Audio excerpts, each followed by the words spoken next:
So hello and what's up guys, I hope you all are doing well. So guys, आज हम लोग यहाँ पर आपके लिए लेकर आ चुके हैं बायोलॉजी का एक बहुत ही easy chapter, transpiration. So guys, आप लोग अगर वीडियो में लास्ट तक बने रहोगे तो आपको सब कुछ समझ में आएगा। सो गाइस, चलिए आज का वीडियो बिना टाइम वेस्ट के स्टार्ट करते हैं।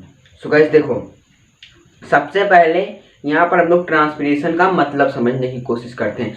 जैसा कि आप सभी को पता है, जब हम लोग गर्मी होती है तो हम लोग स्वेट निकालते हैं अपनी बॉडी में, मतलब जो हमारा जो स्वेट होता है हम लोग अपनी बॉडी से निकालते हैं। उसी तरह प्लांट्स को भी जब बाहर का टेम्परेचर हाई हो जाता है और इनसाइड का टेम्परेचर लो हो जाता है, तब प्लांट भी स्वेटिंग करते हैं। जो प्लांट के स्वेटिंग करने का प्रोसेस होता है उसे हम लोग ट्रांसपिरेशन बोलते हैं। तो आई होप आपको ट्रांसपिरेशन का मतलब समझ में आ गया होगा। अब देखो हमारे सिलेबस में क्या क्या है। हमारे जो अभी रिडक्शन हुआ था उसमें से ट्रांसपिरेशन में से कुछ नहीं कटा है, हम लोग सब कुछ पढ़ेंगे। तो देखो, transpiration is the loss of water in the form of water vapor from the leaves and other aerial part of the plant। मतलब ट्रांसपिरेशन एक ऐसा प्रोसेस है जिसमें कि वाटर जो होता है ना, वो लॉस होता है in the form of water vapour. जैसे वाटर वेपर के फॉर्म में जो अगर प्लांट से वाटर लॉस हो रहा है तो ये समझ लो कि प्लांट ट्रांसपिरेशन कर रहा है, उसे हम लोग ट्रांसपिरेशन कहते हैं।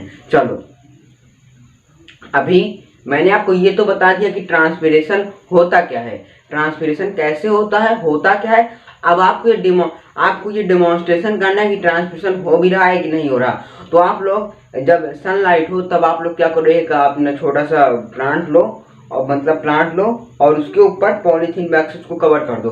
प्लांट को पॉलीथीन बैग से कवर कर दो, उसमें पेड़ होने चाहिए, लीव्स होनी चाहिए। अब आप लोग उसको थोड़ी देर के लिए 1 से 2 आवर के लिए रख दोगे। उसके बाद आप लोग देखोगे कि सनलाइट में अगर बाहर का टेम्परेचर, गर्मियों के समय बाहर का टेम्परेचर हाई हो जाता है और प्लांट का लो हो जाता है, क्योंकि आप लोग सुबह पानी डालते हो, शाम को पानी डालते हो, बीच में तो डालते नहीं हो, तो उनको फिर पानी की कमी हो जाती है। इस वजह से आप लोग जब जो पॉलीथीन होगी उसकी सरफेस पर देखोगे तो आपको छोटे छोटे टीनी ड्रॉपलेट्स दिखाई देंगे। इससे आपको पता चलेगा कि हाँ, प्लांट भी ट्रांसपिरेशन कर रहा है और स्वेटिंग कर रहा है और आप लोग उसे देख पा रहे हो। ओके, आई होप आपको ये बात भी समझ में आ गई होगी। अब देखो, ट्रांसपिरेशन जो है एक बहुत ही यूजफुल प्रोसेस है। इसके 2 कारण हैं। ट्रांसपिरेशन एक यूजफुल प्रोसेस है, उसके 2 कारण हैं। पहला कारण ये है कि वो सक्शन फोर्स प्रोवाइड करता है। पहला कारण क्या है, जो है सक्शन फोर्स प्रोवाइड करता है ताकि पानी रूट से वो upper part of the plant तक पहुंच जाए। दूसरा इसका कारण है, जो प्लांट है वो कूल हो जाए। अगर आप स्वेटिंग करते हो तो आपके अंदर का थोड़ा टेम्परेचर हाई होता है, मतलब आपको आराम मिलता है। जब आप स्वेटिंग करते हो तो आपको आराम मिलता है, जो आपकी गर्मी होती है पसीने के थ्रू बाहर हो जाती है स्वेट के थ्रू, और आप लोग को थोड़ा सा आराम मिलता है। इसीलिए अगर प्लांट को कूल होना होता है तो वो ट्रांसपिरेशन कर देते हैं। चलो, अभी इतना समझ में आया, वीडियो को लाइक कर दो, चैनल पर नए हो मेरे दोस्तों सब्सक्राइब कर दो। चलो आगे बढ़ते हैं। अब देखो, अब यहाँ पर जो ट्रांसपिरेशन का मेजरमेंट है उसको हम लोग ट्रांसपिरेशन कैसे मेजर करते हैं, उसके लिए 2 मेथड होते हैं। वेजिंग मेथड, जिसमें हम लोग वेट करते हैं, वो इम्पॉर्टेंट नहीं है, लेकिन जो हमारा गंगाओंग फोटोमीटर मेथड आता है वो हमारा इम्पॉर्टेंट होता है। तो गंगाओंग फोटोमीटर मेथड बहुत ही इजी मेथड होता है, जिसमें कि फोटोमीटर एक डिवाइस है जिसमें से जो प्लांट वाटर ले रहा है और जो लॉस कर रहा है उसके डिफरेंस को बताता है हमारा गंगाओंग फोटोमीटर।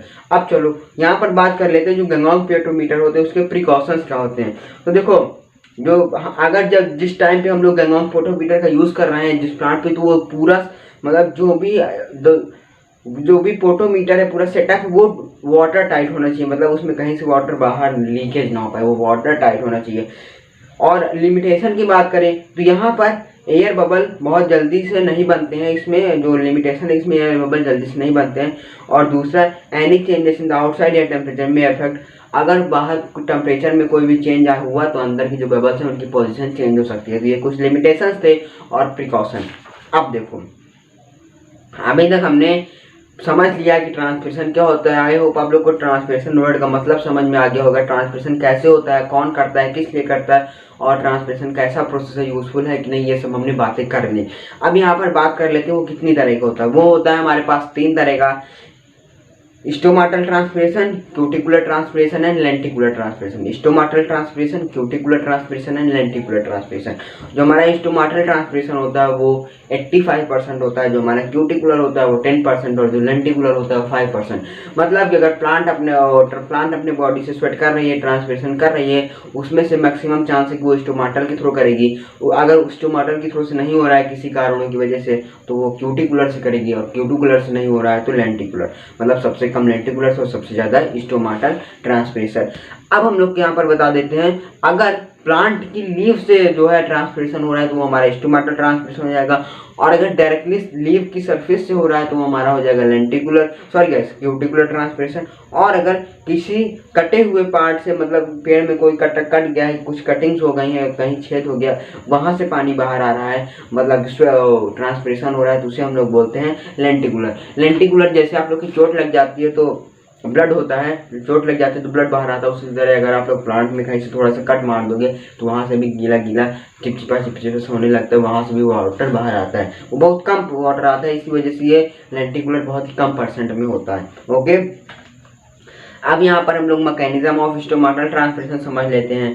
उसमें देखो, स्टोमाटल ट्रांसपिरेशन का जो मेन पार्ट है स्टोमाटल ट्रांसपिरेशन करवाने के लिए, वो होते हैं गार्ड सेल, क्योंकि स्टोमाटा में पाए जाते हैं गार्ड सेल चाहेगा तो हमारे जो स्टोमाटा है वो श्रंकन या स्लोवेन हो सकता है, क्योंकि गार्ड सेल जब ओपन रहता है तो श्रंकन और बंद रहता है तो स्लोवेन। ओके, ये हमारा कुछ स्ट्रक्चर इस तरह होता है, आप लोग पीछे स्लाइड पर देखिए। और अब हम लोग यहाँ पर आपको बता देते हैं क्यूटिकुलर ट्रांसपिरेशन, आपको बता ही दिया है, देखो लिखा हुआ cuticular is a waxy layer secreted by the epidermis on the two surfaces of the leaf. मतलब अगर डायरेक्ट लीफ की सरफेस से वाटर बाहर आ रहा है तो हमारा क्यूटिकुलर ट्रांसपिरेशन हो जाएगा।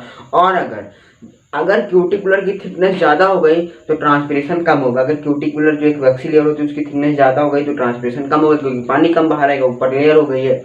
उसके बाद लेंटिकुलर नेवल क्रेज लेंटिकुलर कभी बंद नहीं होते, अगर आपने कोई छेद कर दिया तो वो 1 से 2 दिन कभी बंद नहीं होंगे, इस वजह से वो हमेशा हुआ करता है, वहाँ से ट्रांसपिरेशन हमेशा हुआ करता है। उसके बाद कुछ एक्सटर्नल फैक्टर्स की बात कर लेते हैं जो कि ट्रांसपिरेशन को इफेक्ट कर सकते हैं।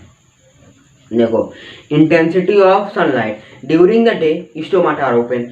अब देखो, दिन के समय क्या होता है, स्टोमाटा हमारे ओपन होते हैं, तो अगर ओपन है और नाइट में क्लोज हो जाते हैं, तो यहाँ पर क्या बताया जा रहा है कि अगर दिन में ट्रांसपिरेशन हो रहा है तो मतलब अगर हमारे पास देखो, अगर ट्रांसपिरेशन होने में सनलाइट की जरूरत है, अगर दिन में सनलाइट है तो समझ लो ट्रांसपिरेशन ज़्यादा है, और अगर सनलाइट ना हुई, मौसम क्लाउडी हो गया तो आपका सनलाइट कम हो जाएगा।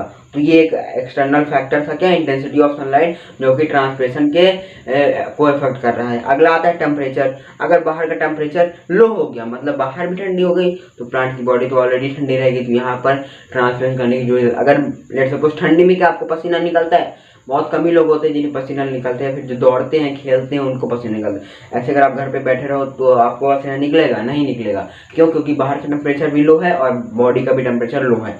इसी तरह प्लांट का भी केस होता है, अगर टेम्परेचर बाहर का भी लो है अंदर का भी लो है तो यहाँ पर क्या होगा, आपका जो है ट्रांसपिरेशन कम हो जाएगा। उसके बाद वेलोसिटी ऑफ विंड, अगर विंड की वेलोसिटी बढ़ती है तो ट्रांसपिरेशन भी बढ़ जाएगा। चलो अगला आता है ह्यूमिडिटी जो नमी होती है, मतलब the amount of water present in the atmosphere में जो अमाउंट ऑफ वाटर प्रेजेंट होता है उसे हम लोग बोलते हैं नमी। अगर वो हमारी एयर में एटमॉस्फेयर में प्रेजेंट है तो हमारी ट्रांसपिरेशन कम हो जाए, क्योंकि बाहर अगर हल्की हल्की बारिश हो रही होती है तो क्या आपको पसीना आता है, स्वेट आता है, नहीं आता है। इसी तरह प्लांट में अगर हल्का हल्का नमी बाहर पाई जा रही है तो क्या प्लांट ट्रांसपिरेशन करेगा, नहीं करेगा। कार्बन डाइऑक्साइड हो गया, एटमॉस्फेरिक प्रेशर हो गया। फिर बात कर लेते हैं कुछ इंटरनल फैक्टर जो कि ट्रांसपिरेशन को अफेक्ट करते हैं। तो देखो, सबसे पहले संकेन स्टोमाटा। अगर आपने कोई पेड़ देखा होगा, लेट सपोज बहुत तेजी से हवा चल गई तो जो स्टोमाटा होते हैं, स्टोमाटा में जो टिनी होल्स होते हैं तो उस पर लेट सपोज कोई सॉइल की लेयर जम गई या मिट्टी की लेयर जम गई, तो वहाँ से क्या होता है, स्टोमाटा जो होता है वो बंद हो जाता है या कवर हो जाता है किसी हेयर के द्वारा, किसी भी चीज़ के द्वारा। तो वहाँ पर क्या होता है, हमारा ट्रांसपिरेशन कम हो जाता है, क्योंकि जहाँ से पानी को निकलना होता है, जहाँ से प्लांट ट्रांसपिरेशन करेगा स्टोमाटा के थ्रू, अगर वही बंद हो जाएगा तो ट्रांसपिरेशन कहाँ से होगा। अगला आता है फीवर स्टोमाटा। अगर नंबर ऑफ स्टोमाटा कम पड़ गए तब भी ट्रांसपिरेशन कम हो जाएगा, क्योंकि अगर मतलब होल्स ज़्यादा होंगे तो पानी ज़्यादा बाहर आएगा, अगर होल्स कम होंगे तो पानी कम आएगा। उसके बाद नैरो लीव्स की बात करें तो लीव्स में भी कम नैरो है। अगर लीव्स नैरो हो गई, उनका सरफेस एरिया कम हो गया, तो वो क्या होंगे, जो हमारे स्टोमाटा होंगे वो श्रंक कर जाएंगे, मतलब स्लोवन कर जाएंगे, इस वजह से तब भी ट्रांसपिरेशन कम होगा। फिर आता है लॉस ऑफ लीव्स। अगर लीव कम पड़ जाएंगी तो स्टोमाटा कम पड़ जाएंगे, स्टोमाटा कम पड़ जाएंगे तो ट्रांसपिरेशन कम होगा। फिर थिक क्यूटिकल, अगर जो क्यूटिकल एक वैक्सी लेयर होती है अगर वो थिक हो गई तब भी ट्रांसपिरेशन कम होगा। तो ये हमारे कुछ एक्सटर्नल और इंटरनल फैक्टर थे जो कि मैंने आपको बता दिया। अब देखो,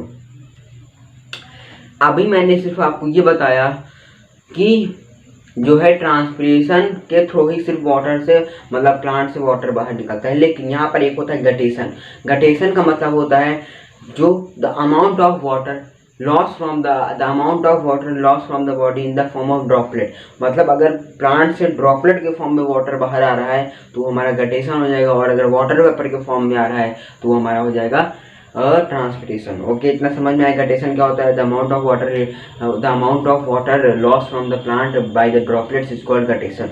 और एक आता है ब्लीडिंग। ब्लीडिंग का मतलब होता है this happens only due to injury. अगर प्लांट्स में कोई इंजरी हो गई, आपने आधा पेड़ काट दिया तो वहाँ से क्या होगा, पानी निकलेगा, मतलब ट्रांसपिरेशन वहाँ से भी होता है, मतलब कि वहाँ से भी वाटर बाहर आएगा, तो वहाँ पर भी ब्लीडिंग एक तरह का ट्रांसपिरेशन का ही प्रोसेस होता है। सो गाइस, आई होप आपको ये समझ में आ गया होगा कि मैंने आपको क्या बताया, ट्रांसपिरेशन क्या होता है, उसका ओवरव्यू आपको पता चल गया होगा। सो गाइस, अगर आपको ये वीडियो अच्छा लगा हो तो प्लीज़ गाइस मैं आपसे रिक्वेस्ट कर रहा हूँ, इस वीडियो को लाइक कर दो, अभी नहीं किया तो कर दो, चैनल पे नए हो मेरे दोस्तों सब्सक्राइब कर दो, बेल नोटिफिकेशन को ऑन कर दो, और एक प्यारा सा कमेंट जरूर डाल देना। Bye bye, take care, we will meet on the next video.